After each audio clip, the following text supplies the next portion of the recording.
Yes, students, welcome back to the second session of the poem The Solitary Reaper under the text Introduction to English Literature for the optional students.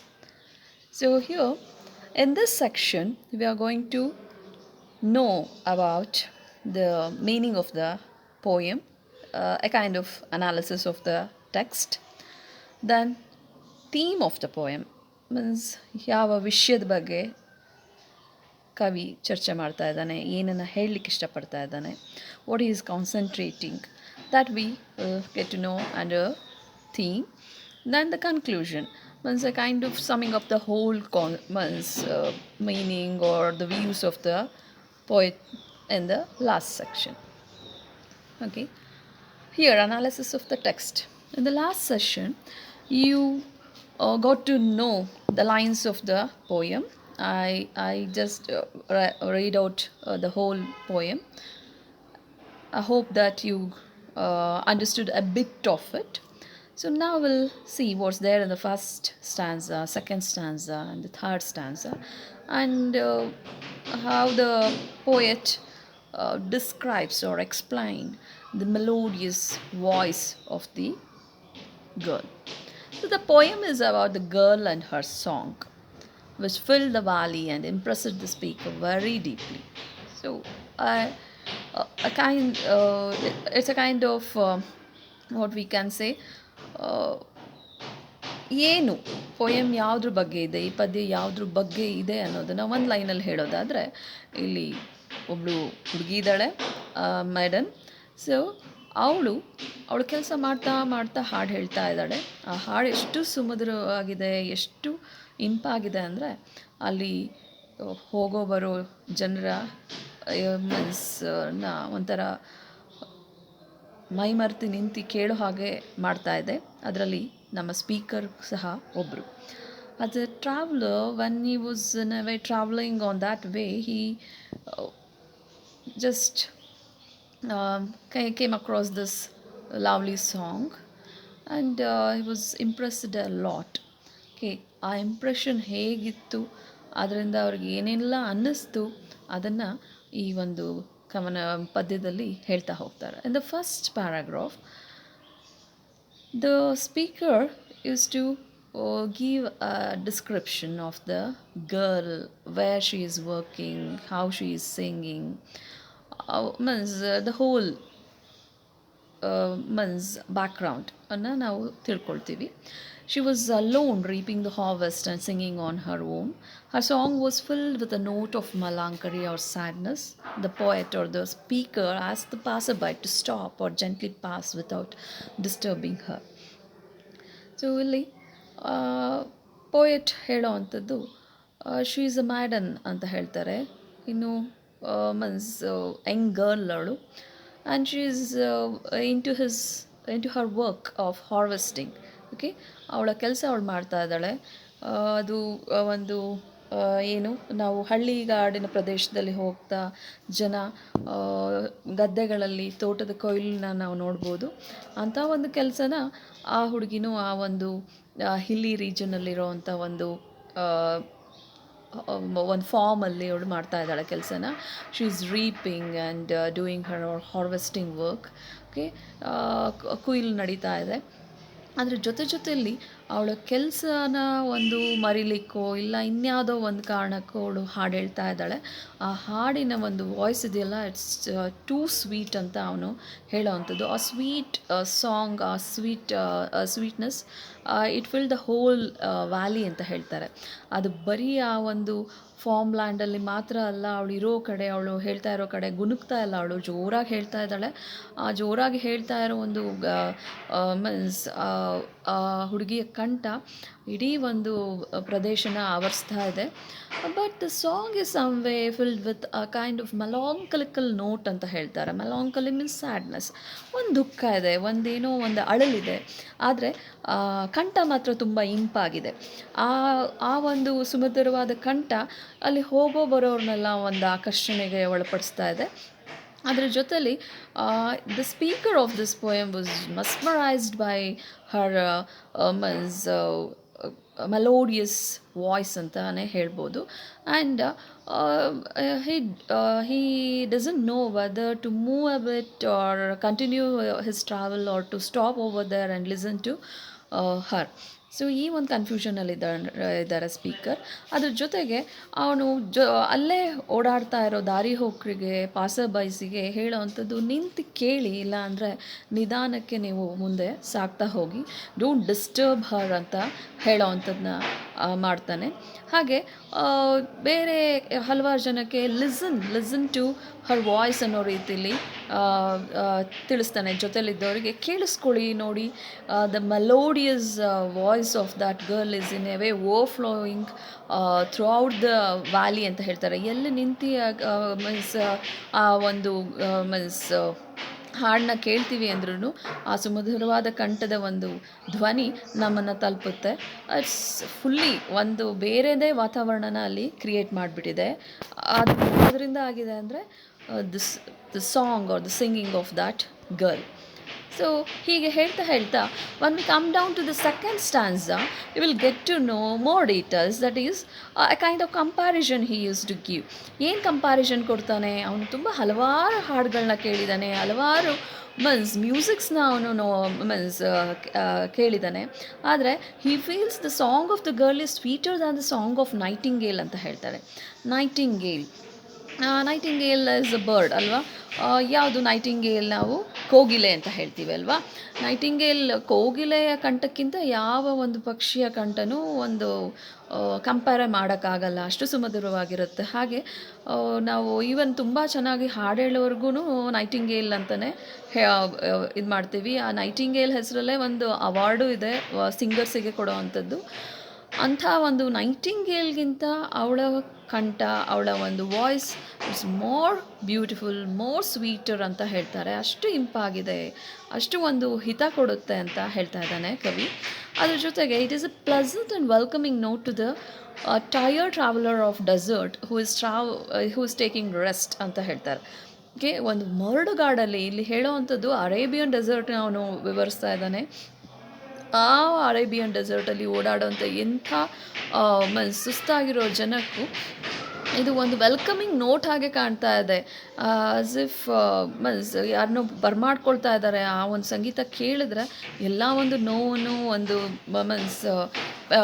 ಟಯರ್ಡ್ನೆಸ್ನು ಮರ್ತು ಬಿಡ್ಬೋದು. ಅಷ್ಟು ಒಂದು mesmerising ಆಗಿದೆ voice ಅನ್ನೋದನ್ನು ತಿಳಿಸ್ತಾನೆ.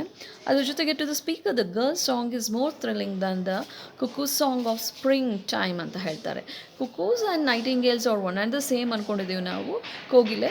So ಇದು ವಸಂತ ಮಾಸದಲ್ಲಿ ಚಿಗುರು ಹೊಡೆದಾಗ ಈ ಮಾವಿನ ಮರಗಳ ಒಂದು ಇದರಲ್ಲಿ ಅಲ್ಲಲ್ಲಿ ಕೂತಿ ಹಾಡ್ತಾ ಇರೋ ಒಂದು ಕೋಗಿಲೆಯ ಧ್ವನಿ ಇರುತ್ತಲ್ಲ, ಅಷ್ಟೇ ಥ್ರಿಲ್ಲಿಂಗ್. ಅದನ್ನು ಕೇಳಿಸ್ಕೊಳ್ಳೋದೇ ಒಂದು ಥ್ರಿಲ್. ನಾವು ಎಲ್ಲೇ ಕೂಗಿದ್ರೂ ನಾವು ಅದನ್ನು ಇಮಿಟೇಟ್ ಮಾಡೋಕ್ಕೆ ಹೋಗ್ತೀವಿ, ಅದನ್ನು ಕೇಳಿಸ್ಕೊಂಡು ಇನ್ನೊಂದು ಮತ್ತಷ್ಟು ಆನಂದ ಪಡ್ತಾ ಹೋಗ್ತೀವಿ. ಸೊ ಅದೇ ರೀತಿ ಇಲ್ಲಿ the girl song is more thrilling ಅಂತ ಹೇಳ್ತಾರೆ. ಅದಕ್ಕಿಂತ ಚೆನ್ನಾಗಿ ಒಂದು ವಾಯ್ಸ್ ಬರ್ತಾ ಇದೆ. ಆ ವಾಯ್ಸನ್ನು ನಿಂತು ಕೇಳಿಸ್ಕೋಬೇಕು, ಎಲ್ಲಿಂದ ಬರ್ತಿದೆ ಅಂತ ತಿಳ್ಕೋಬೇಕು ಅನ್ನೋ ಒಂದು ಕಾತರತೆ ಈ ಯಾರಿಗೇ ಆಗಲಿ ಮೂಡುತ್ತೆ ಅನ್ನೋದು ಸ್ಪೀಕರಿನ ಭಾವನೆಯಾಗಿದೆ. And breaking the silence of seas of the distant islands. ಈ ಒಂದು ಸಾಂಗ್ ಇದೆಯಲ್ಲ, ಅದು ಎಷ್ಟು ಮಟ್ಟಿಗೆ ಹೈ ಪಿಚ್ಚಲ್ಲಿದೆ, ಎಷ್ಟು ಮಟ್ಟಿಗೆ ಅದು ರೀಚ್ ಆಗ್ತಾ ಇದೆ ಅಂದರೆ, ಆ ಒಂದು ಸೈಲೆನ್ಸ್. ಒಂದು ಹಿಲ್ಲಿ ಸೈಡಿಗೆ ಹೋಗಿದ್ದೀವಿ, ಬೆಟ್ಟಗಾಡು ಪ್ರದೇಶ ಅಂದರೆ ಅಲ್ಲಿ ನಾವು we can't expect the beeping sounds of these vehicles and all. It's not a busy area ಅಲ್ವಾ. ಅಲ್ಲೆಲ್ಲೂ ಯಾವುದೇ ಒಂದು ಶಬ್ದಗಳಿರಲ್ಲ, ಯಾವುದೇ ಒಂದು ಇದಿರಲ್ಲ. ಆ ಸೈಲೆನ್ಸ್, ಗಾಢವಾದ ಒಂದು ಮೌನ ಇರುತ್ತೆ. ಆ ಮೌನಕ್ಕೆ ಒಂದು ಬ್ರೇಕ್ ಆಗ್ತಾ ಇದೆ. ಇದು ಯಾವುದು? It's a sweet voice of the girl. ಅದು ಬರೀ ವ್ಯಾಲಿ ಅಲ್ಲ, ಡಿಸ್ಟೆನ್ಸ್ ಐಲ್ಯಾಂಡ್ಸ್ನ ರೀಚ್ ಆಗ್ತಾ ಇದೆ ಅಂತ the speaker use to compare it and he exaggerate the sweetness of the song or sweetness of the voice ಅಂತಲೇ ಹೇಳ್ಬೋದು ಇಲ್ಲಿ ಸೆಕೆಂಡ್ ಸ್ಟ್ಯಾನ್ಸದಲ್ಲಿ. ಬಟ್ ಸ್ಟಿಲ್ ಫಸ್ಟ್ ಪ್ಯಾರಾಗ್ರಾಫಲ್ಲೇ ನಾವು ತಿಳ್ಕೊಂಡ್ವಿ, there is a kind of melancholic tone or a sadness in the song of that girl ಅಂತ ತಿಳ್ಕೊಂಡ್ವಿ. ಅದು ಯಾಕೆ ಅನ್ನೋದು ಅವನಿಗೆ ತಿಳಿತಾ ಇಲ್ಲ. Why? Because actually the girl is singing the song in Scottish language. Okay, ಸ್ಕಾಟ್ಲ್ಯಾಂಡಲ್ಲಿದ್ದಾನೆ William Wordsworth ಆ speaker. So ಅವನಿಗೆ ಸ್ಕಾಟಿಷ್ ಲ್ಯಾಂಗ್ವೇಜಲ್ಲಿ, ಒಂದು ಫಾರಿನ್ ಲ್ಯಾಂಗ್ವೇಜಲ್ಲಿ ಹೇಳ್ತಾ ಇರೋ ಒಂದು ಹಾಡಿನ ಮೀನಿಂಗ್ ಅಂದರೆ ಸಾರಾಂಶ ಏನು, ಯಾವುದ್ರ ಬಗ್ಗೆ ಹೇಳ್ತಾ ಇದ್ದಾಳೆ, ಅದರ ವಿಚಾರ ಏನು ಅನ್ನೋದು ತಿಳಿತಾ ಇಲ್ಲ. So he wants to know about it. And he ask if there is someone to explain, ಯಾರು ಇದ್ದೀರಾ ನಂಗೆ ಎಕ್ಸ್ಪ್ಲೈನ್ ಮಾಡ್ತೀರಾ ಅಂತ ಕೇಳ್ತಾನೆ, ಒಂದು ಎಫರ್ಟು ಹಾಕ್ತಾನೆ. He wants to know what's the real intention behind the song, or what she is conveying through her song ಅಂತ ತಿಳಿಯೋಕ್ಕೆ ಟ್ರೈ ಮಾಡ್ತಾನೆ. But no one is there to explain him in English or in his language. ಅದಕ್ಕೋಸ್ಕರ ಅವನು ಅದರಲ್ಲಿ ಆಸಕ್ತಿ ಕಳ್ಕೊಳ್ಳಲ್ಲ. He assumes actually, but ಒಂದು voice, ಆ ಟೋನಿಂದನೇ ಅವನು ಅಸ್ಯೂಮ್ ಮಾಡ್ತಾನೆ, ಒಂದು ಗೆಸ್ ಮಾಡ್ತಾನೆ ಏನಂತ. It might be an unhappy song. Okay, ಆ ಟೋನ್ ತುಂಬ ಸ್ಯಾಡ್ ಇದೆ, ಸೊ ಒಂದು ದುಃಖ ಇದೆ ಆ ಒಂದು ಧ್ವನಿಲಿ. ಹಾಗಾಗಿ ಇದು ಯಾವುದೋ ಒಂದು ಹಳೆಯ ಘಟನೆ ಅಥವಾ ಯಾವುದೋ ಒಂದು ಬ್ಯಾಟಲ್ ಫೀಲ್ಡಲ್ಲಿ ಯಾರೋ ಒಬ್ಬ ಸೋಲ್ಜರನ್ನು ಕಳ್ಕೊಂಡಿರೋ ಒಂದು ನೋವಿನ ಒಂದು ಕಥೆ ಇರ್ಬೋದೇನೋ ಈ ಹಾಡಲ್ಲಿ ಅಂತ ಅವನು ಅಂದ್ಕೊಳ್ತಾನೆ. ಹಾಗೆ ಅದಲ್ಲದೆ ಇದ್ದರೆ it might be based on some of the man's difficulties of life. ದಿನನಿತ್ಯದ ಕಷ್ಟಗಳೇ ಆಗಿರ್ಬೋದಲ್ಲ. ಜನರಿಗೆ ಯಾವುದೋ ಒಂದು ಹಳೆಯ ದೊಡ್ಡ ಘಟನೆಯೇ ಆಗಿರಬೇಕು ಮರಿಲಾಗದ್ದು, ಅಥವಾ ಒಂದು ಯುದ್ಧನೇದಲ್ಲಿ ಯಾರೋ ಜೀವ ಕಳ್ಕೊಂಡಿರಬೇಕು ಅಂತ ಅಲ್ಲ. ದುಃಖ ನಮಗೆ ಬಡತನದಿಂದ, ಆ ನೋವಲ್ಲಿ, ಆ ಸಂಕಟ, ಅದನ್ನು ಎದುರಿಸೋಕ್ಕಾಗ್ದೇನೋ ಆ ದುಃಖ ಆಗಿರ್ಬೋದು, ಅದ್ರ ಬಗ್ಗೆನೇ ಒಂದು ಹಾಡಿರ್ಬೋದೇನೋ ಅಂತ. Just he goes on assuming, goes on guessing what might be the theme of the song, or what she is singing actually ಅನ್ನೋದನ್ನು ತಿಳ್ಕೊಳ್ಳೋ ಒಂದು ಪ್ರಯತ್ನದಲ್ಲಿ ಅವನು ಕಾಲ ಕಳೀತಾನೆ. ಜೊತೆಗೆ ಅವನಿಗೆ ಯಾವಾಗ ಗೊತ್ತಾಗುತ್ತೆ ಇದು useless, means why, because just assuming doesn't makes sense ಅಲ್ವಾ. ಅಸ್ಯೂಮ್ ಮಾಡೋದ್ರಿಂದ ಏನೂ ತಿಳಿಯೋದಿಲ್ಲ. ಹಾಗಾಗಿ here the speaker is not very serious about the theme of the song or to get answer for his question. ಕೊನೆಗೆ ಅವನು ಈ ಪ್ರಶ್ನೆ ಕೇಳೋದಾಗಲಿ ಅದ್ರ ಬಗ್ಗೆ ಯೋಚನೆ ಮಾಡೋದಾಗಲಿ ಬಿಟ್ಬಿಡ್ತಾನೆ. Then he is more fascinated by the sweet music, and he is eager to listen it all the time. Okay, what it shows is not the language, not the region. It never matters with the music. We just enjoy the music. ಯಾವುದೇ ಒಂದು ಭಾಷೆಯಲ್ಲಿರ್ಬೋದು, ಯಾವುದೇ ಒಂದು ಪ್ರಾಂತ್ಯದಾಗಿರ್ಬೋದು, ಆ music ಒಂದು appealing ಆಗಿದೆ, ಆ sweetness ಇದೆ ಆ ಮ್ಯೂಸಿಕಲ್ಲಿ ಅಂದರೆ it crosses all the boundaries ಅಂತಲೇ ಹೇಳ್ಬೋದು. ಆ ರೀತಿ ಇಲ್ಲಿ ಪ್ರಭಾವಿತಕ್ಕೆ ಯಾರು ಒಳಗಾಗಿದ್ದಾರೆ, ದ ಸ್ಪೀಕರ್. ಸೊ ಅವನು ಅದನ್ನೆಲ್ಲ ಬಿಟ್ಟು he just want to listen it all the time. ಅವನು ಹೇಳ್ತಿರೋ ಒಂದು ಇಂಪಾದ ಧ್ವನಿನ ಕೇಳ್ತಾನೇ ಇರಬೇಕು ಯಾವಾಗಲೂ ಅನ್ನೋದು ಅವನ ಆಸೆ ಆಗುತ್ತೆ. Thus he remain still while she was singing at her work, then the melody of the song remained in his heart for ever, even it's unable to hear has he climb the hill. Okay, ಹಾಗಂತ ಅವನು ಅಲ್ಲೇ ದಿನಗಟ್ಟಲೆ ನಿಂತ್ಕೊಳ್ಳಿಕ್ಕಾಗಲ್ಲ, ಹಾಗೆ ಅವಳು ಅಲ್ಲೇ ಹಾಡ್ಕೊಂಡಿರಲ್ಲ. So ಇವನು ಕೇಳ್ತಾ ಕೇಳ್ತಾ ಮೈ ಮರ್ತಿ ಅಲ್ಲೇ ನಿಂತಿದ್ದಾನೆ, ಅವಳು ಹೇಳೋ ಅಷ್ಟು ಹೊತ್ತು ಕೇಳಿದ್ದಾನೆ. Then he wants to move and it is inevitable. Being a traveller, he can't stay over there for a long time or to wait for that girl to come back the next day and to sing the same. No, not like that. So that ಅವನು ಅಲ್ಲಿಂದ ಮುಂದೆ ಅವನ ಏನು ಟ್ರಾವೆಲ್ನ ಮುಂದುವರಿಸ್ತಾನೆ. He was climbing the hill. ಅಲ್ಲಿ ಹೋಗ್ತಾ ಹೋಗ್ತಾ ಹಾಡು ಕೇಳೋ ಒಂದು ಧ್ವನಿನೂ ಕಮ್ಮಿ ಆಗ್ತಾ ಹೋಗುತ್ತೆ. ಹಾಗೆ ಅಷ್ಟೇ ಅಲ್ಲ, ಕಮ್ಮಿ ಆದರೂ ಅವನಲ್ಲಿ ಆ ಹಾಡು ಯಾವತ್ತಿಗೂ ಉಳಿದಿದೆ, ಆ ಮನಸ್ಸಲ್ಲಿ ಅಚ್ಚಳಿದಿದೆ. ಈವನ್ ನಾವು ಅವನು ಅದನ್ನು ಏನು ಮೆಮೊರೈಸ್ ಮಾಡಿದ್ರೆ he feels that he is listening to that sweet song ಅಂತ ಅನಿಸುತ್ತೆ. ಅಷ್ಟು ಇಂಪ್ಯಾಕ್ಟ್ ಆಗಿದೆ ಅವನ ಮೇಲೆ. ಹಾಗಾಗಿ ಅವನು ಹೇಳೋ ಅಂಥದ್ದು ಅಲ್ಲಿಂದ ಮುಂದಕ್ಕೆ ಹೋದ್ಮೇಲೆ ಕೇಳಿಸ್ಲಿಲ್ಲ, ಹಾಗೆ ಅಲ್ಲಿಂದ ಬಂದೇ ಬಿಟ್ಟಿದ್ದಾನೆ. ಹಿ ಮೈಟ್ ಬಿ ಅಲ್ಲಿಂದ ರಿಟರ್ನ್ ಆದಮೇಲೆ ಅವ್ನು ಹೇಳ್ತಾ ಇರೋದು, so the song remained in is heart for ever ಅಂತ. ಅದನ್ನು ಯಾರೂ ಅಳ್ಸೋಕ್ಕಾಗಲ್ಲ, ಅದನ್ನು ಯಾರೂ ನಿಲ್ಸೋಕ್ಕಾಗಲ್ಲ. ಯಾವಾಗಲೂ ಆ ಹಾಡು, ಆ ಒಂದು ಧ್ವನಿ ನನ್ನಲ್ಲಿ ಮತ್ತೆ ಮತ್ತೆ ಕೇಳಿಸ್ತಾನೇ ಇರುತ್ತೆ, ನಾನು ಆ ಗುಂಗಲ್ಲಿರ್ತೀನಿ ಅಂತ ದ ರೈಟರ್ ಕನ್ವೆ ಮಾಡ್ತಾನೆ. And it shows a powerful impression of her music on the speaker the he did not know its language or theme. So ಇಲ್ಲಿ ಏನಂತ ಹೇಳ್ಬೋದು ಅಂದರೆ music has that kind of power. Okay, ತುಂಬ ಪ್ರಭಾವ ಬೀರುವಂಥ ಒಂದು ಶಕ್ತಿ ಯಾವುದಕ್ಕಿದೆ, ಮ್ಯೂಸಿಕ್ಕಿದೆ. Even medical ಟರ್ಮ್ಸಲ್ಲೂ ಇದು prove ಆಗಿದೆ. ಎಷ್ಟೋ ಮಾನಸಿಕ ಕಾಯಿಲೆಗಳಿಗೆ, ಒಂದು ಸ್ಟ್ರೆಸ್ಸಿಗೆ ಇರ್ಬೋದು, ಇನ್ಯಾವುದೋ ಒಂದು ಟೆನ್ಷನ್ಗಿರ್ಬೋದು, ಇನ್ನೇನೋ ಒಂದು ಇದಕ್ಕೆ ನಾವು ಮ್ಯೂಸಿಕ್ಸ್ನ ಕೇಳಬೇಕು. ಆ ಮ್ಯೂಸಿಕ್ಸನ್ನ ಕೇಳ್ತಾ ಹೋದರೆ ನಮ್ಮ ಮೈಂಡ್ ಫ್ರೆಶ್ ಆಗುತ್ತೆ, ಏನೋ ಒಂದು ರಿಲ್ಯಾಕ್ಸ್ಡ್ ಫೀಲ್ ಆಗುತ್ತೆ. ಹಾಗೆ ಎಷ್ಟೋ ಕಾಯಿಲೆಗಳಿಂದ ನಾವು ಹೊರಗೆ ಬರ್ತೀವಿ. ನಮ್ಮಲ್ಲೊಂದು ಚೈತನ್ಯ, ಒಂದು ಎನರ್ಜಿ ಬೂಸ್ಟರ್ ಥರ ಒಂದು ಮ್ಯೂಸಿಕ್ ವರ್ಕ್ ಆಗುತ್ತೆ ಅಂತ. ಅದೇ ರೀತಿ ಈ ಟ್ರಾವ್ಲರಿಗೆ ಆ ಒಂದು ಮ್ಯೂಸಿಕ್ ಇಂಪ್ಯಾಕ್ಟ್ ಆಗಿದೆ. ಆ್ಯಂಡ್ ಇದು ಲೈಫ್ ಲಾಂಗ್ ಅವನ ಒಂದು ಇದರಲ್ಲಿ ನೆನ್ಪಿಟ್ಕೊಳ್ಳೋ ಅಂಥ ಒಂದು ಹಾಡಾಗಿ ಉಳಿದಿದೆ ಅಂತ ಹೇಳ್ತಾನೆ. Even though he didn't know the language or the subject or the theme on which she was singing ಅಂತ ಹೇಳ್ಬೋದು. So that's there in the 4 stanzas of the poem. Coming down to the theme, ಇಷ್ಟು ಮಟ್ಟಿಗೆ ನಿಮಗೆ ಏನಿದೆ ಪೋಯಮಲ್ಲಿ ಏನಿದೆ ಅನ್ನೋದು ನಿಮಗೆ ಗೊತ್ತಾಗಿದೆ ಅಂದ್ಕೊಳ್ತೀನಿ. Coming down to the theme, ಯಾವ ವಿಷಯದ ಬಗ್ಗೆ ಹಾಗಿದ್ರೆ ಇಲ್ಲಿ ಮಾತಾಡ್ತಾ ಇದ್ದಾರೆ? ಅಫ್ಕೋರ್ಸ್ ಇಲ್ಲಿ ವಿಷಯ ನಿಮಗೆ ಆಗಲೇ ಗೊತ್ತಾಗಿದೆ. ಇಟ್ಸ್ ಅಬೌಟ್ ದ ಸಾಂಗ್ ಅಂತ ಗೊತ್ತಾಗೋಗಿದೆ. ಆ್ಯಂಡ್ ಸಾಂಗ್ ಜೊತೆಗೆ ಇನ್ನೇನೇನು ಗಮನಿಸ್ಬೋದು ಅಂದರೆ, ಸಾಲಿಟ್ಯೂಡ್ ಇದೆ, ಸಾರೋ ಇದೆ ಅಲ್ವಾ. ಸಾಲಿಟ್ಯೂಡ್ ಅಂದರೆ ಒಂದು ಒಂಟಿತನ, ಎಲ್ಲೋ ಒಂದು ಕಡೆ ಒಂಟಿಯಾಗಿ ಒಬ್ಬರು ರೀಪರ್ ಅಂದರೆ ಆ ಒಂದು ಕುಯ್ಲು ಕೆಲಸ ಮಾಡ್ತಾ ಇರೋ ಹುಡುಗಿಯ ಒಂದು ಕತೆನ ಅವನು ಹೇಳ್ತಾ ಇದ್ದಾನೆ. ಅವಳು ಹೇಗೆ ಹಾಡ್ತಾ ಇದ್ಲು, ಎಷ್ಟು ಡೆಡಿಕೇಟೆಡ್ ಆಗಿ ವರ್ಕ್ ಮಾಡ್ತಾ ಇದ್ಲು ಅನ್ನೋದನ್ನು ಹೇಳ್ತಾ ಇದ್ದಾನೆ.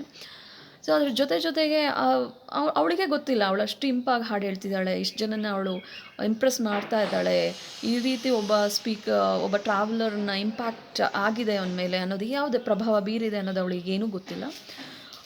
She was totally into her work. ಹಾಗಾಗಿ not only music, it also talks about the solitude and sorrow of that girl. Okay, the speaker gives the description of solitary reaper who is alone and working in the field. Okay, ಇಲ್ಲಿ ಒಬ್ಬಳು ಹುಡುಗಿ ಬಗ್ಗೆ ಮಾತಾಡ್ತಾ ಇರೋದು. ಅವಳು ತನಗೆ ತಾನೇ ಏನೋ ಒಂದು ಸಮಾಧಾನಕ್ಕೋ ಇನ್ನೇನೋ ಒಂದು ಸಂತೋಷಕ್ಕೋ ಹಾಡು ಹೇಳ್ತಾ ಇರೋವಂಥದ್ದು. At the same time she is singing with a melancholic tone ಅಂತ ಹೇಳ್ತಾರೆ. ಅವಳ ದುಃಖನ ಅವಳೇ ವ್ಯಕ್ತಪಡಿಸ್ತಾ ಇದ್ದಾಳೆ. And she doesn't notice that a traveler is listening to her song. She's only pouring out her emotions through the song.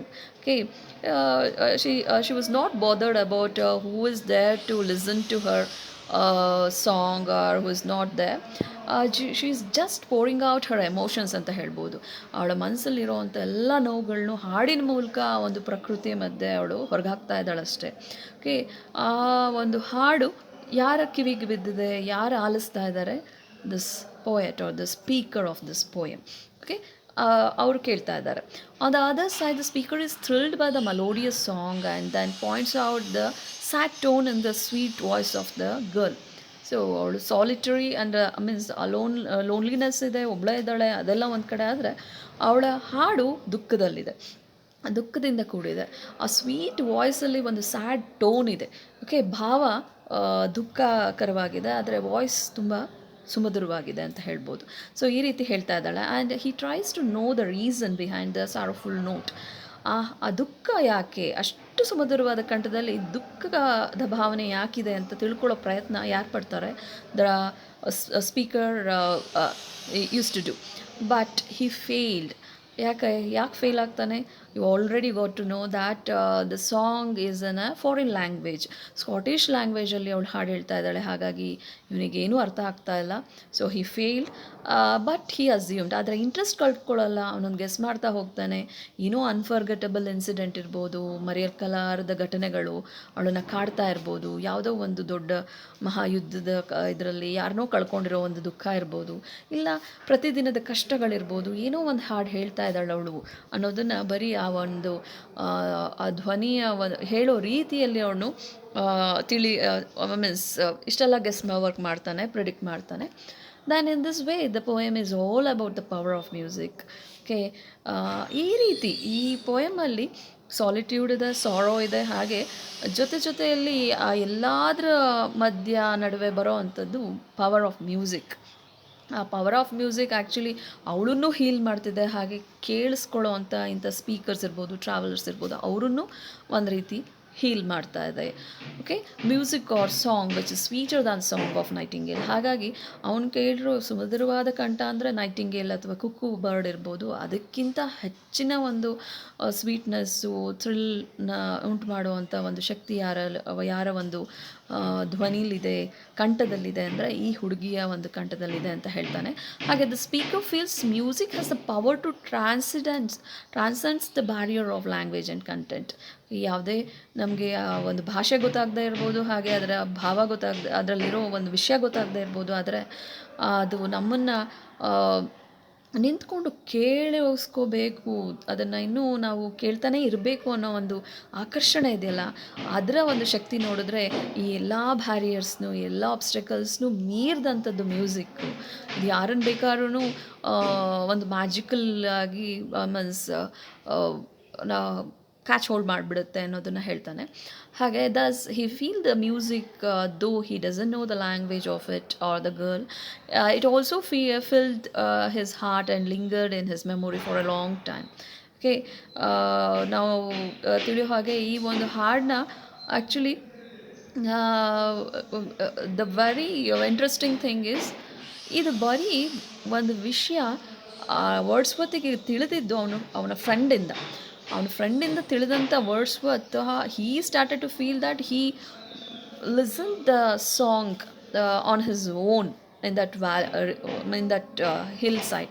Okay, ಅಲ್ಲೇ ಕೇಳಿಸ್ಕೊಂಡಿದ್ದೇನೋ, ತಿಳ್ಕೊಂಡಿದ್ದೇನೋ ಅನ್ನೋ ಮಟ್ಟಕ್ಕೆ ಒಂದು ರೀತಿ ಇಮ್ಯಾಜಿನೇಟಿವ್ ಆಗಿ, ವೆರಿ ಕ್ರಿಯೇಟಿವ್ ಆಗಿ ಈ ಪೋಯಮ್ನ ಬರೆದಿದ್ದಾರೆ.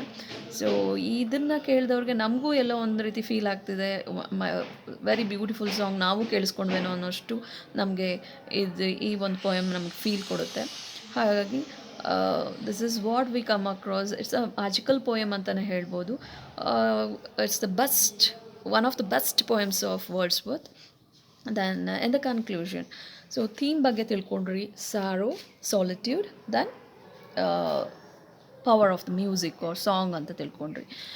ಒಂದು ಕನ್ಕ್ಲೂಡ್ ಮಾಡೋದಾದರೆ, ನೀವು ಲಾಸ್ಟ್ ಸೆಷನ್ನಿಂದು ಈ ಸೆಷನ್ನಿಂದು ಎಲ್ಲ ಕನ್ಕ್ಲೂಡ್ ಮಾಡೋದಾದರೆ, ಮುಖ್ಯವಾಗಿ ನೀವೇನು ಕಾನ್ಸಂಟ್ರೇಟ್ ಮಾಡಬೇಕು, ಏನು ತಿಳ್ಕೋಬೇಕು ಅನ್ನೋದಾದರೆ, Wordsworth's poem Solitary Reaper is not out of his personal experience. It is the idea he got out of his friend's writing. Okay, then ಆ ಒಂದು ಟ್ರಾವಲಾಗ್ ಬರೆದಿರ್ತಾರೆ. ಆ ಒಂದು ರೈಟಿಂಗಲ್ಲಿ ಇರೋ ಒಂದು ಬಿಟ್ ಆಫ್ ಇನ್ಫಾರ್ಮೇಷನ್ನ ಓದಿ ತಿಳ್ಕೊಂಡಂಥ Wordsworth, then he recreated the situation in his imagination and filled it with long lasting music ಅಂತಲೇ ಹೇಳ್ಬೋದು. Long lasting not only for William Wordsworth but also for us. After reading this poem we feel that we might have came across such a lovely song ಅನ್ನೋದನ್ನು ನಮಗೆ ಅನಿಸ್ಬಿಡುತ್ತೆ. And there are two persons in the poem. The girl is reaping and singing in the field.